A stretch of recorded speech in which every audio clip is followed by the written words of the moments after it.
and doing a coordinated sense of movements. But I would really like to fly on a jet with somebody that I knew had just done brain gym. That's all I've got to say. Can I say something about the EFT? Quickly, please. Very quickly. My 70-year-old father discovered it on the internet, and it's changed his life. He's off medications. He's developing, interest in introspection and quality of life. And, it's really changed his life. Now that is a testimonial. All of this works for all ages, of course. It's Bob, our videographer, was saying that to me at break. He said, "This isn't just about teaching. This is about everybody." I said, "Yes, I know that. Thank you. Yes." So we're still discussing how can you change energy, and another way is, of course, anything physical. So do I have a volunteer who would like to do a 1-minute challenge? Somebody who's very physical, who doesn't mind running around. All right, Simran. Simran's. Take this good in my hand, just pop it up. Simran. Let's just hope I can find it now. Simran is dying to move around here. Thank you. Here we go. I found it. All right. Now, you would do this not with probably a class of 30, but if you had a class of 12, you could do this all at the same time. You'd have to get everybody situated so they're not close together. And I'd set a timer and say, okay, I'm going to yell out these directions. You do them as fast as you can, and let's see how long it takes. The first time I'd time it, and then the next time I'd say, let's see if it took 55 seconds last time. Let's see if this time we can do it in 53. So it's called the 1-minute challenge. I'll tell you what to do, and you do them as fast as you can. On your knees, on your hands and toes, 2 push-ups. On your feet, 3 jumping jacks. Hit the deck. 3 hit the deck means lie down. 3 sit-ups.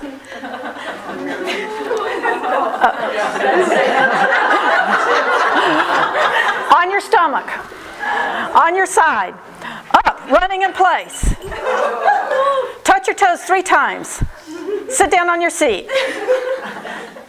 On your back. Bicycling, legs in the air like you're bicycling. On your stomach. Stand up. Jump up and down 3 times. 2 jumping jacks.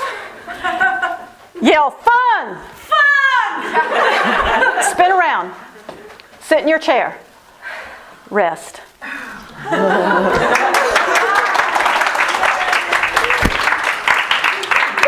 If your class is sleepy, they're ready to go. But they're also just a little bit, so then you might want to do something to help them concentrate. So class, we're going to count by 3s. Ready? Everybody do this. 3, 6, 9, 12, 15, 18, 21, 24, 27, 30. Good. So adjust that to the level of your class. These math challenges work absolutely great. If it were a younger class, you could start them out counting by 5s, and then when they got that was too easy, you could make it more complicated. And we could say, let's count by 5s, but every time you hit a multiple of 10, I want you to clap. 5, 10, 15, 20, 25, 30, 35, 40. Do you see how these rhythmical movements create coherence and they create focus? Every one of you, your eyes were right here because you wanted to be with the group. You didn't want to be clapping somewhere else, did you? Mental math is great, so I could say 3 times 3 plus 3. Yell it out if you know the answer. 12. Excellent. 5 minus 1 times 2. 8. All righty. So these are in the concentration chapter of Calming Compassionate Children. Another one is to do 3 directions in a row, and I'm going to say the 3 directions, and this will really make you focus and listen, especially if you're a kid. You can't start them until I'm finished with all 3, okay? So here's what I want you to do. I want you to, don't start, bend down, touch your forehead to your knees, sit up, clap, and smile. Ready, go. Excellent. 2 seconds. And in the middle of your day, just in the middle of class, when you realize, whoo, everybody's gone, here's what you can do. So there are, and I wanted to write a book one time. The first book I started to write was called 101 Ways to Change the Energy. I still have all these pages of that, and I found that in my files as I was getting ready for this class. There are 101 ways to change the energy, and one of your handouts gives a list of probably 40 or 50 of them. And you will see more of those tomorrow. We're going to be showing you a DVD of all the teachers in our school working with their classes. So you'll see more of them then, and some of them are described in your handouts. And you've already seen them. Do you remember when in a recent class, one of the classes, Karen did wiggle and stop? Do you remember wiggle and stop? Everybody hands up. Wiggle, stop. Wiggle your whole body. Stop. Now, you guys do that easily. But let me tell you, for a 5-year-old, that is a huge challenge to stop. That requires self-control. So you have to adjust for the age you're working with. All that goes without saying. So I'm going to give you 5 principles of energy today, and we've already done one of those. And the first one is, they're not in really, I think, any particular order. The first one is, and these are on a handout, so you don't have to write it down unless you want to. Sometimes when the energy gets stuck in a place that it's not helpful, you just need to change the energy quickly using any of 101 ways to change it. And now number 2. Children learn best in a state of relaxed alertness. And we talked about that a little bit already. As I say, I'm not a scientist, but some scientists like Michael Mendiza has actually measured the brain wave rate, whether it's delta, alpha, theta, all this. People who studied these things say that there are certain states of awareness that are optimal for learning. There used to be this thing called, what was that called? It was a big business all over the country, super learning, to help people do better in school. Remember super learning? And that's one of the things they were working with, really, was creating those optimal states so that you could focus. There is an actual certain flow of energy to create that calm receptivity. And in Education for Life, we call that flow learning. It's right on the floor. These were developed or named by Joseph Cornell, author of Sharing Nature with Children, and these are in his book, Sharing Nature with Children, Volume 2. Not in the first one, but Volume 2. And we use them to lesson plan. We use them to plan these workshops. And all systems of education have a certain way of lesson plan. You have to engage the kids' interests first. They all have it. But this is our form of it. Awaken enthusiasm is the very first one. So this morning, what did we do? Very first thing to awaken enthusiasm. Bumpity bump, bump, bump. Not only did it awaken enthusiasm, but I hope it also created connections between you, because safety is so important. Being in an atmosphere where you belong, where you feel connected to other people. You need to create that in your classroom by having activities like this. So we started with the Awaken Enthusiasm, which both got the energy going through movement and created connections. They don't always create connections, but that one happened to. And then you came back in, and because you're adults and you're really motivated, all I had to do was have the music on. I didn't have to do anything else. But later on today, I'll give you some others, and we just did some. We just did the counting by threes, focus attention, the concentration challenges. There are just multiple ways to focus attention, and tomorrow Helen will be going through a whole series of how she does circle time. And she'll start with an activity that awakens enthusiasm, she'll move into focus and attention, and then she'll give the kids a direct experience. So today the direct experience was somewhat, you're hearing the lecture, although you don't really call that experience. It's an auditory experience, and you better not stop there as a teacher. And we also had you get in groups and talk. So that's an experience where you're exchanging ideas, you're discovering new things. If you were teaching math, you might be having them work with manipulatives or just working out problems. If it were, I wanted to tell you, Karen did a 100-day recently. It was the 100th day of school. Every year she celebrates the 100th day of school. And she just was a genius on thinking of all these activities that awakened enthusiasm and focused attention that had to do with 100. So they came into this room, and what did you do with the bean bags 10 times? Oh, we did that beanbag game, it's on the DVD, where we're in a circle and you each have a person you're going to throw to. You say their name just before you toss the beanbag to them. And we had 10 people. We had a lot of absences that day, so even with Melissa and me, we still only had 10 people. So we each, after we throw in the beanbags each 10 times, that was 100. And then she had some sort of focus attention activity, and then she had them practice 10 groups of 10 seconds of silence. So they had 100 seconds of silence.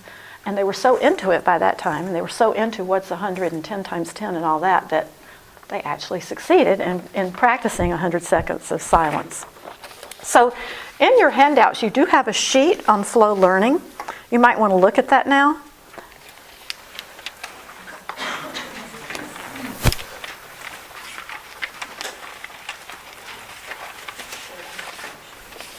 And the first one, Awakening Enthusiasm, and we will talk more about this when we do the lesson planning weekend in April. April's lesson planning. So we'll talk more about how do you apply this to a specific lesson. But when you're doing, life has rhythms, right? I mean, everything has rhythms. Your day has rhythms. School has rhythms. The workshop has a rhythm. And everything in life, if it stayed steady, we'd be bored out of our minds, wouldn't we? You go to a movie, and what happens? There's tension, there's action, and then there's resolution. And if there weren't, the movie would be totally boring. So we need to bring that concept into the school, into your classroom, into your home, and think about the rhythms. That's one reason rituals are important, to create those rhythms. So we're creating a rhythm here by awakening enthusiasm. Should be energetic and playful. Your focus attention activity is more observational and creates receptivity because you're having to focus, observe carefully the leader, or focus in your mind if it's doing a mental math problem. In a minute we'll do a song that focuses attention. The direct experience should be absorbing. You should be engaged. The children should be engaged. The flow learning handout, some people are still looking for it. It has a waterfall on it. And stage 4, the last one, is share inspiration. And sometimes we forget to do that in school. It's so important to have an opportunity for the kids to share. It can be a small group sharing. It can be with the whole class. It can be what inspired you about this, what was fun about this, what was the best thing, what were you grateful for. It can be sharing experience, can even include, you guys, it can be writing your paper and reading it aloud to the class. It might even be just the teacher reading the paper and getting back to you on it. You would certainly want to respond, or it's not a shared experience if there's not a response. Even if you're a really masterful teacher, a test should be share inspiration, because you should have the kids so prepped and ready for it that they go through it, go, wow, I know this, wow, I know this, wow, I know this, and they're so eager to show you what they knew. And again, we will talk more about this process of flow learning in the lesson planning session. But I also wanted to tell you that, and some of you may know this already, that there is a concept increasingly used in psychology today called flow. Have any of you heard of flow? Yes, some of you have. And this, as far as I know, it was coined and developed by a man named Mahai. I have to look, because it's one of those names that has a lot of consonants. And I always have so much material, it takes me a second to go through and find what I want. So excuse me a second. This man is a professor of psychology he started out at the University of Chicago, but he's now at Claremont College. And they give there both a master's degree and a doctorate in positive psychology, because following in the tradition of Abraham Maslow, they believe in studying not the abnormal people, but the supernormal people, the people that perform best, the people that seem to be happy and joyful and well-adjusted. What can we learn from them that we can all benefit from? And he's created there something called the Quality of Life Research Center. So he talks about this concept called flow, and it occurs in life when our attention becomes ordered and fully invested, and because of the total demand on the psychic energy, a person in flow is completely focused. There's no space in consciousness for distracting thoughts, irrelevant feelings. Self-consciousness disappears, yet one feels stronger than usual. The sense of time is distorted. Hours seem to pass by in minutes. Now, you've all probably had some experiences like that. And if you think about it, in your classroom, if your kids really get into a project and suddenly you say, it's time for recess, and they look up and say, already? Or somebody's really into this art and they don't speak or look up for a long time. I imagine Marcia's classes are a lot like that.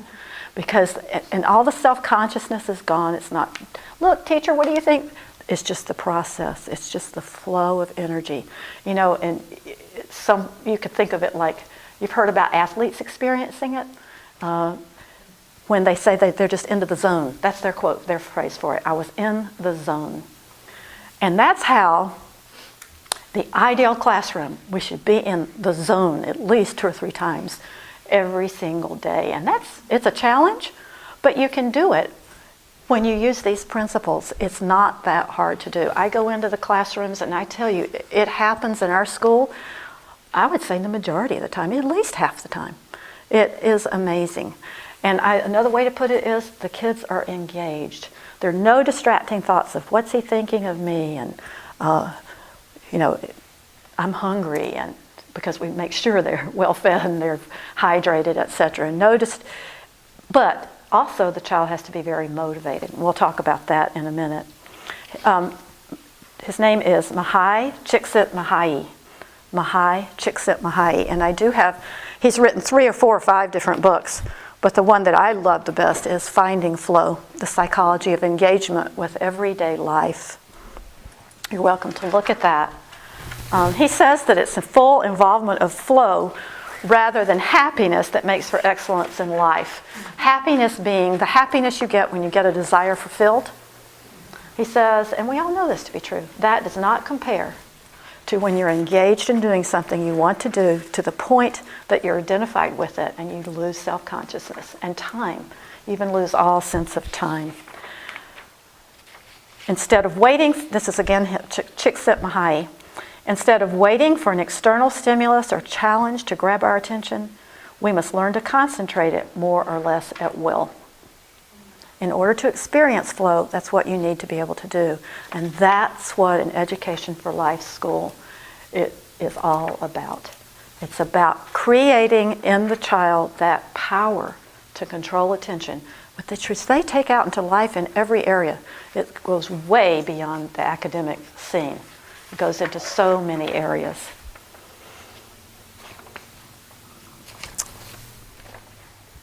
Any thoughts or questions about flow before we go on?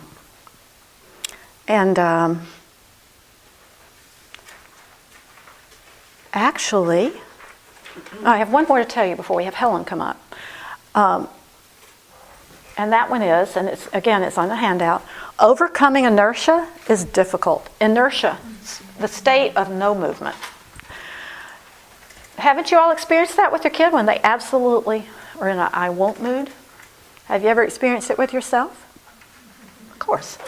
I know mine is when the house is messy and I come home and I'm tired and and I'm like, oh, I just ate and I want to clean up the kitchen, but I want to sit down more, and I'll go, okay, this is a game I play with myself because I really want to go sit down. I'll say, I'll put up 3 things, and then if I'm really too tired to keep going, I will go sit down.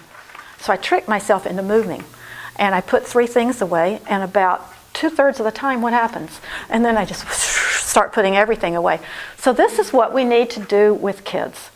So you said it's okay to trick them into getting the energy going, all right? Give you an example. It snowed.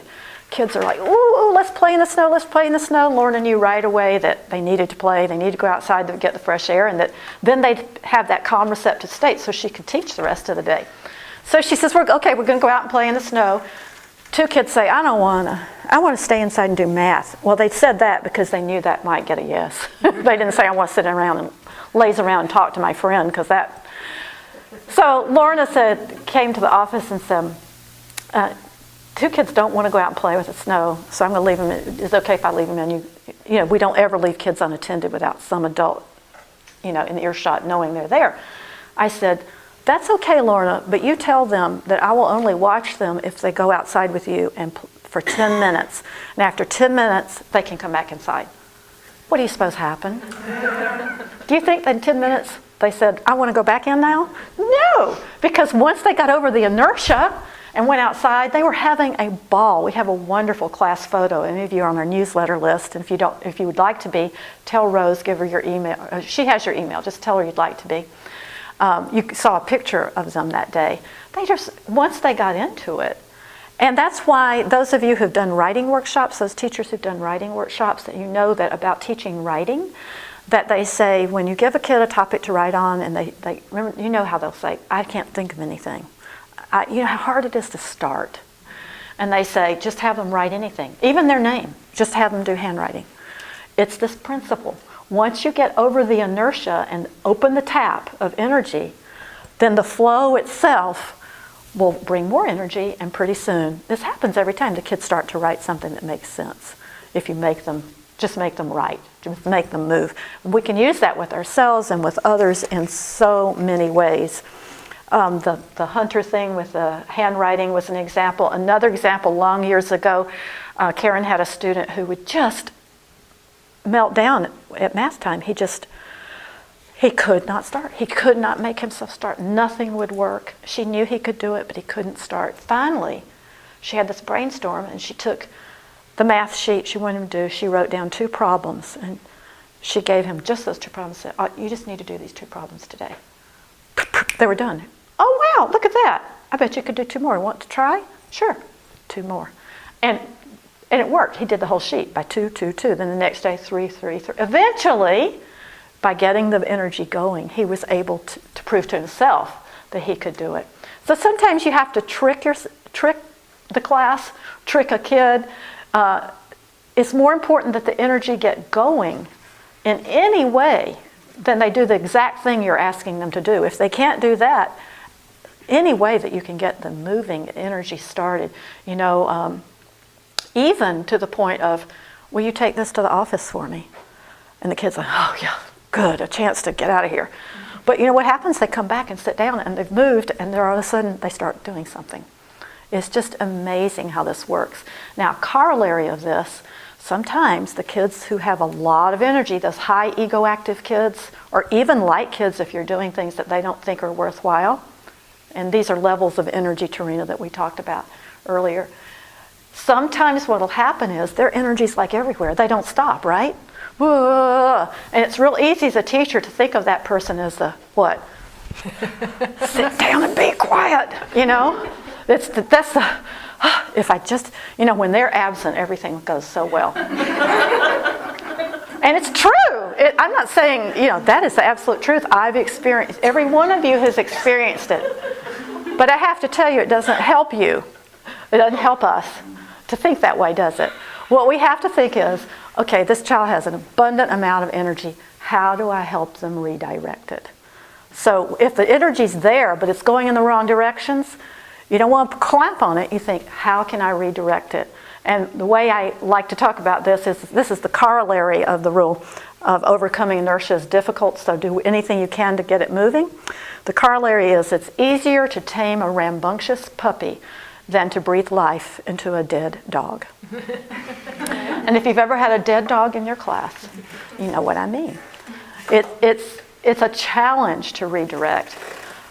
But after Helen demonstrates her little thing, I'll end with some ways that you can do that.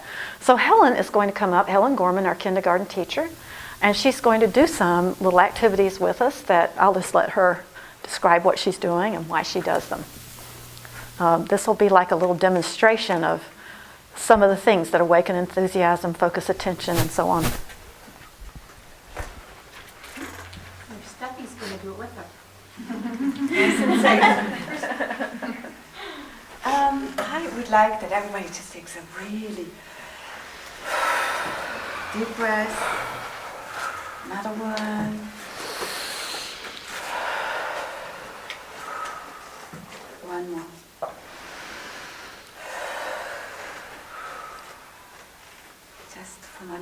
gather where you are, where your thoughts are. Just gather everything into the center if you can.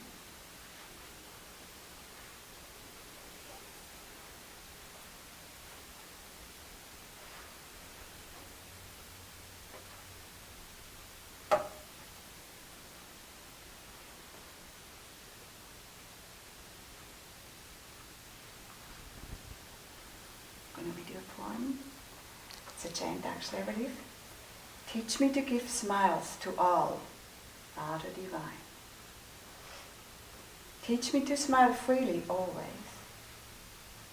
Teach me not to laugh at anyone, but to laugh kindly with them. Teach me never to hurt anyone, even with a false smile. Bless me with the grace to make others happy just as I wish to be myself. Happy as I wish to be myself.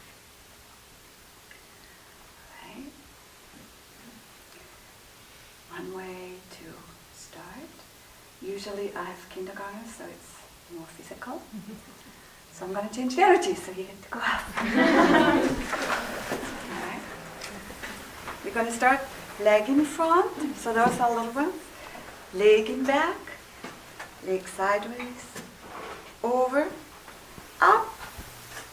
Pretend to put it down, because we don't want to put it down. Pretend. You want to make that leg real tight. Up, down, up, down. Very good. Now you can put it down. Okay, since we did on one leg, let's make sure we balance. So it's going to be the other leg as well. Front, back, over, up, down, up, down. One more since you're so good. Up, down. Thank you. All right. Let's see if we can cross touch our knee. Very good. I see you can do it. My gosh, look at how good you are. Yes. Okay. A little bit higher here. Good. Now let's head high to our feet on the other side. So you want to put it over here and say hi. Hi. The other one. Hi. Yeah, you're doing really good. Oh, there. No, that hand, yes. The other hand. There you go. All right. So we got it. Good. And another thing to concentrate. I see some of you are not paying attention. So let's help us with just uncurl our ears. That really helps you. Sometimes when it's just hard to pay attention, water will help you, so feel free to take and go get water anytime or uncurl your ears. Another one that helps you to pay attention is you're starting here, going right around your ears and hop. Could do it again. Right around your ears and hop, out. And also another one that I like to tell them is just cross here and right under the collarbone. So anything that is crossed.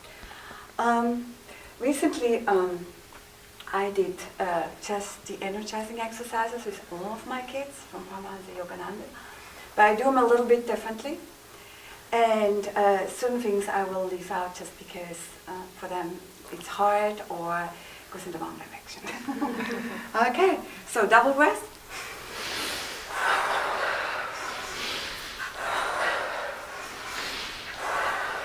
And then we want to tense this part of the body and the lower part here.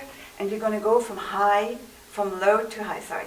So 1, 2, 3. And then you're going to let go. 3, 2, 1. One more, you guys are doing so good. 1, 2, 3. Let go. 3, 2, 1. And make it a little shorter too. And let's see if we can do it on the other side. Lower arm. And Calf. Okay. Okay.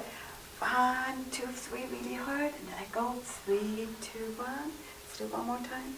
1, 2, 3, 3, 2, 1. So good. Okay, let's see our shoulders. We want to roll them. 1, 2, 3, and the other side. 1, 2, 3, and we're going to do our throat. I'm making a really funny face here, but It really helps you in case you have a sore throat or you ever feel there's one coming on. You want to 1, 2, 3, and then you want to have just one side. If you can, there you go. That's a good funny face. Yeah. Right. Over here. Good. Then let's see if you can, with tension, just make small circles. Good. The other way. Big circles. 1, 2, 3. Yes, very good. Now comes the part you guys really enjoy, like kind of go like this. Good. And we're going to put our legs aside a little bit and just, this is our tree. This is not going to move. Just the top. 3 times, the magic number. Stop. Good. And the other way. Right. Another favorite is this one. 1, 2, 3. 4, way up high. Good. And then watch out for your neighbors here. 1, 2, 2. 1, 2. Really short tap to wake our brains. And once you tap, you want to make sure you come back down by just rubbing the medulla. The 3 fingers, one direction. 1, 2, 3. 1, 2, 3. Now we just want to really strengthen here, just like tight, both sides at a time. Like this. 1, 2, 3. 3, 2, 1. One more. 1, 2, 3. 3, 2, 1. Now we have weights, really heavy weights. Want to lift up? Yes, there you go. Good. Whew, let's relax. And then again. 1, 2, 3, down and relax. And pick them up one more time. 1, 2, 3, relax. Pick them up, put them back down. Measure number 1, 2, 3. Let it go. So good. All right. And then we're going to do double breaths again.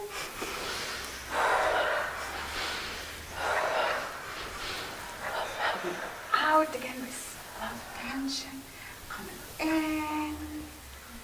1, 2, 3, relax. 1, 2, 3, in. One more time. You're going to do the circle next. That's a fun one. And over. I usually skip that one just because it's a little too much. So walking in space, and you see those knees going up high. A little higher there. Oh. Good. All right. So the important thing here is that we stay right on our space. So when we walk in place, it means that you stay where you are. There you go. Let's stay here. Here we go. Okay, run in place. There we go. Stop. And now we want to really shut that really heavy door right in front of it. Because all our force is like this big, huge door. And the other side really again. Oh, good job, you guys. That door is shut.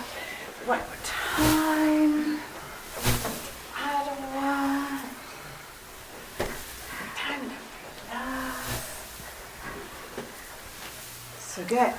Up with tension. Relax. Up with tension. Relax. Up with tension. Relax. All right, so we're going to shake a little bit. And I really like the last one. All the universe comes in, all the energy we're soaking in. And let's give it all back up. All purified and clear. Let's bring it back in. Let it all go. As many times as you need to. Let it all go. Right, so good. Deep breath. And then go on our tippy toe. We're going to interlock the tree pose. Put our foot right here. We focus in a corner that does not move. Does any of you know the affirmation? I'm calm. I am poised. I am calm. I am poised. I am calm. I am poised. So good. Big circle of joy around us. Close your eyes. Relax and feel. We're going to do this for 10 seconds. 3, 4, 5, 6, 7, 8, 9, 10. Very well. Let's do it on the other side. We have high again. Interlock. This time the other foot comes up. I am calm. I am poised. I am calm. I am poised. Big circle of joy and gold around us. Close your eyes. Relax and feel. 10 seconds. 3.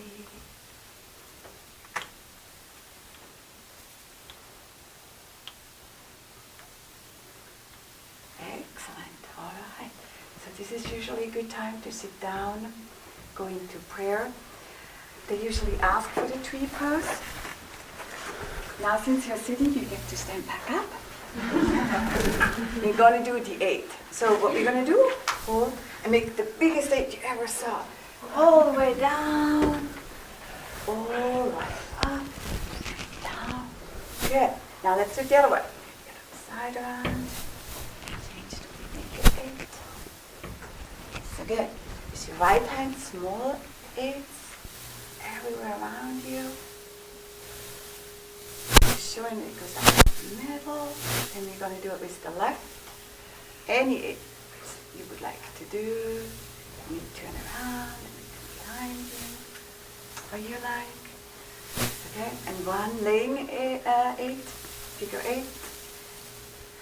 Okay, that's wrong, sorry. In the middle it goes up. What did you call it? Figure 8. Lazy 8, or laying 8, lazy 8. Sorry, lazy 8. So it's laying down rather than Oh, laying standing up. up. Oh, laying up. Sorry. And on the other hand, right. Let me zip it all up. Close it. And you may sit down and go to your prayer.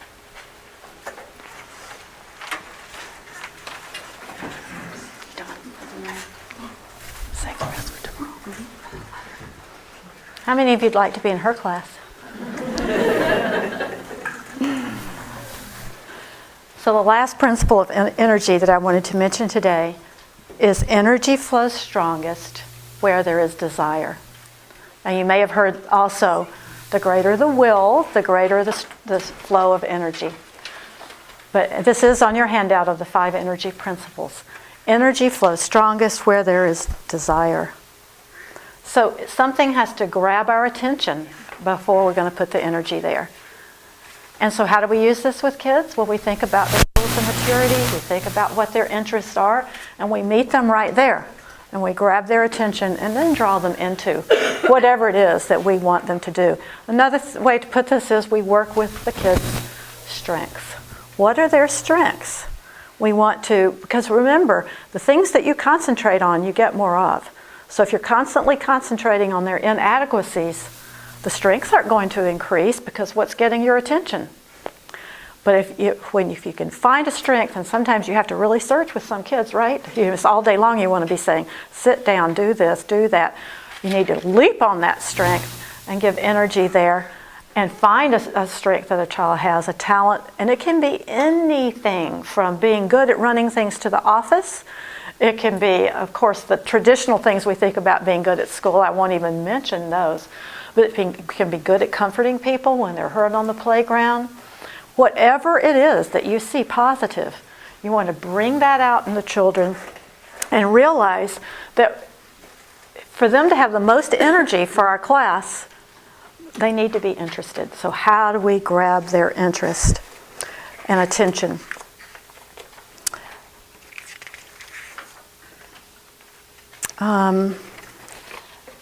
Pardon me one moment here.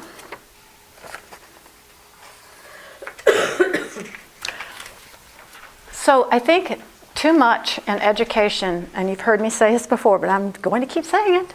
If you've read my book, you've read it there too, is we spend too much time talking and thinking that we can use words and reason to help people grow. People don't grow by words and reason, do they? They grow by experience. You think about the biggest steps of growth you've made. It's because you try it one way for so long and it doesn't work, and suddenly you realize there's a different way to try it, and you do that, and it works. And too much, you see it all the time of people. You especially see it with these parents who are drawn to our school. They don't want to be authoritarian anymore. They don't want to use violence on their children. So they spend hours reasoning with the child as to why they shouldn't do this or why that wasn't the right thing to do. And they insist that their children understand. But what really happens is they talk to them until the child is exhausted from this verbiage. It goes, And not some children may understand. But the most important thing before we talk to them is to get the energy different, to change the energy. And as it says in Education for Life, to achieve fresh insights, this is chapter 9 of Education for Life, to achieve fresh insights into the problems children encounter in daily life, the intellectual understanding of a problem is not only insufficient, but often not helpful at all. What is important is that they find themselves moving happily in a new direction. And we become experts at how to help them move happily in a new direction. There was a class of Army recruits, and the sergeant was trying to train up some new leaders. And so one day he goes over, it was almost late in the morning, and he goes over to one of the Army recruits and he says, get everybody to go outside. But he whispers it, nobody else. So the guy gets up and he says, everybody go outside.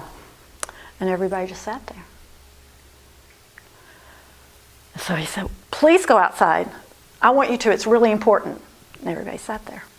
So the sergeant said, have a seat. And he went over to the next recruit and said, get everybody to go outside. And so this recruit got up and says, all right, men, time for lunch, fall out. The room emptied. So that's, again, that last one. Energy goes where there's desire.